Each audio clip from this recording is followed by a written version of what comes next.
Magandang araw mga ka-aerial defense, may ibabahagi na naman ako sa inyo. Dahil ngayong araw na ito ay may pag-uusapan tayo tungkol sa depensa. Japan tuloy-tuloy na magbibigay ng mga gamit pang depensa. Ang militar na Pilipinas ay patuloy na tatanggap ng opisyal na kasunduan sa tulong pang-seguridad sa Japan sa loob ng ika-4 na magkakasunod na taon, na magpapalakas sa kanilang pakikipagtulungan sa pagtatanggol sa gitna ng lalong panggigipit ng China. Ihahatid ni Japanese Prime Minister Sanae Takaichi ang desisyon kay Pangulong Ferdinand Marcos Jr. sa kanilang pagpupulong sa Tokyo ngayong Huwebes. Inaasahang magkakasundo din ang dalawang lider sa pagsisimula ng negosasyon para sa General Security of Military Information Agreement, isang intelligence sharing pact. Nananatiling may tensyon ang Pilipinas at China sa mga alitan sa teritoryo sa West Philippine Sea, kung saan umaasa ang Japan na palakasin ang pagdepensa nito laban sa China sa pamamagitan ng pagsuporta sa pagpapalakas ng militar ng Pilipinas. Ang mga karagdagang detalye tungkol sa mga ibibigay na opisyal na tulong sa seguridad, na sumusuporta sa mga like-minded countries sa pamamagitan ng pagbibigay ng kagamitan sa pangdepensa, ay matatapos sa loob ng kasalukuyang taon. Ang Pilipinas ay isang recipient mula noong unang itinatag ang framework noong 2023, na tumanggap ng mga defense radar at sumang-ayon sa pagtatayo ng mga port at hangar para sa mga rigid-hulled inflatable boat. Sa ilalim ng GSOMIA, ang Japan at Pilipinas ay maaaring magbahagi ng impormasyong may kaugnayan sa seguridad, habang ang Japan ay magagamit ang data na nakolekta sa South China Sea, na may pag-asa na ang kasunduan ay magbibigay daan sa isang trilateral kasama ang Estados Unidos. Tatalakayin ni Takaichi at Marcos ang kanilang pangako tungo sa isang malaya at bukas na Indo-Pacific, isang pananaw na itinaguyod ng Tokyo upang kontrahin ang lumalaking kapangyarihan ng militar at ekonomiya ng China sa rehiyon, pati na rin ang pakikipagtulungan sa seguridad ng enerhiya sa gitna ng mga alalahanin sa mga supply ng crudo sa likod ng mga tensyon sa gitnang silangan. Ang Amerika ay naghahanap na ng pondo upang magtayo ng isang Coast Guard Maintenance Center at mag-refurbish ng isang Joint Airfield Fuel Depot, na maaaring palakasin ang infrastruktura ng seguridad ng Pilipinas malapit sa South China Sea. Ang Pentagon ay naglabas ng mga abiso sa loob ng nakaraang buwan para sa mga paparating na proyekto sa mga pangunahing pasilidad sa Palawan, na ginagamit ng Philippine Coast Guard at ng Armed Forces of the Philippines. Ang mga pagsisikap na ito ay minarkahan ng pinakabago sa suporta ng Amerika para sa mga puwersa ng Pilipinas na nasa hangganan ng mga hotspot ng alitan sa teritoryo sa South China Sea. Gumagamit ang Pilipinas ng mga daungan at paliparan sa Palawan upang magsagawa ng mga operasyon na madalas naman nagkakaroon ng tensyon sa mga puwersang Chino sa paligid ng Spratly Islands.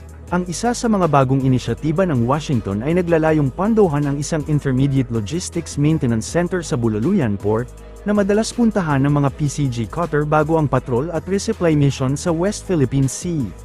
Kasalukuyang kailangang i-adjust ng Ahensya ng Maritime Security ng Pilipinas ang limitadong fleet nito, 13 na barko na may kakayahan mag-operate sa malawak na karagatan ng Exclusive Economic Zone ng Pilipinas.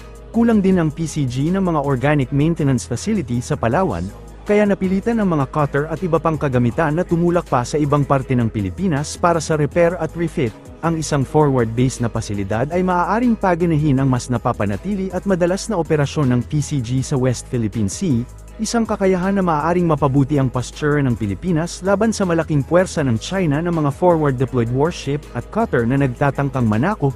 Ang isa pang proyekto ay naglalayong i-refurbish ang mga pasilidad sa paglalagay ng gasolina sa Antonio Bautista Air Base. Ginagamit ang airbase ng Philippine Air Force para magsagawa ng maritime patrol at military exercises sa Palawan at sa mga nakapaligid na karagatan nito.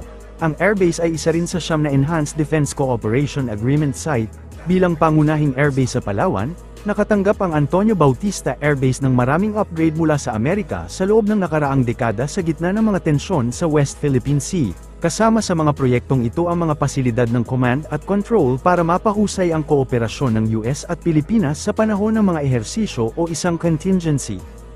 Ang mga US soldiers na nakatalaga sa 25th Infantry Division at mga sundalo ng Philippine Army ay nagsagawa ng night air assault operation sa panahon ng Joint Pacific Readiness Center Exportable Exercise sa Fort Magsaysay. Ang Joint Pacific Readiness Center Exportable Exercise, bilang bahagi ng exercise sa Locknib, ay nagsama-sama ang mga puwersa ng US at Pilipinas sa makatutuhanang interoperasyon, pinuhin ng multi-domain tactics, at palakasin ang pagiging handa sa rehiyon sa Indo-Pacific.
that short, but I want to. Just know that. I don't know. Gotta send a yeah, movement report, but we can send it later, but we just gotta send it. Okay. Just SP. Huh? You can come with your hand.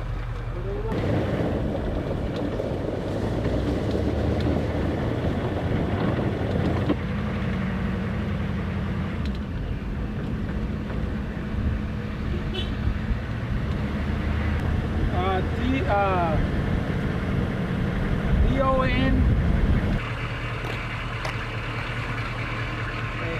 Yeah,